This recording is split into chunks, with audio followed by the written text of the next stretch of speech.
هيئة تحرير الشام هتا شي نمط تبع شفانين هشام يعني خو هلوشان وأحمد شرع جي جبو قوناغك وجوهز بو سروك سوري لغوري بريان نو برلمان هاتي هلوشاندن يعني هناك بريار دو شف دركتن از جوارا بحث نافروك و برياران بكم حتى شيم قوت نما دو برلمان نما برلمان سوري نما ارتشا سوري هاتا هلوشاندن حزب بعث بارتي البعث هاتا هلوشاندن نما هاتا قدخه كرن حمو هزين امنيين سر بحكومتا بشار اسد وجي هروها جروبين چکدارين كوج آليا اسد و هاتبونا آوا كرن حمو هاتنا هلوشاندن ارتشا كنوه ورا آوا كرن جروبين چکدار و حمو دناوا دولت دورن بجي كرن تشتكي دن کارکردن به یاسایا به دستور سال 2012 جی هاتن راوستاندن داویل همو یاسای جداکار هاتن و دستور کنو وره نویساندن تاوی پارتی البعث حزب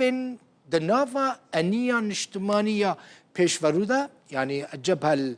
الوطنية الجبهة القومية التقدمية بو بارتيين بعث دناوا بارتيا لقل بارتيا بعث انيا كبون حمو جماعت بعث بون او جهاتنا هلوشاندن حفت بارتي بون رين ناي داين دبن ناوي تاوايا كده يعني دبن تناوي كده او بارتيا بعث و بارتين غريداي البعث خريك بخن حمو برين بارتي البعث و بارتين غريداي البعث جبو دولته بين فقراندن تشتكي دنجي هيا روجا حشتي قانوني مها دانزدان روجا روخاندنا دستلات بشار اسده وكا روجا نشتماني يا سوري هاتا راقهاندن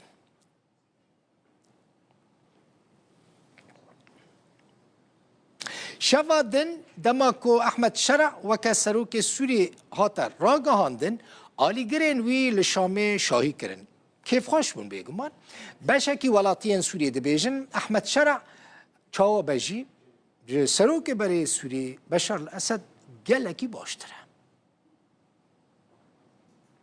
يا بعسي بارلمانتو انيان اجتماعي همو سازيا جريداي برجيما بريفا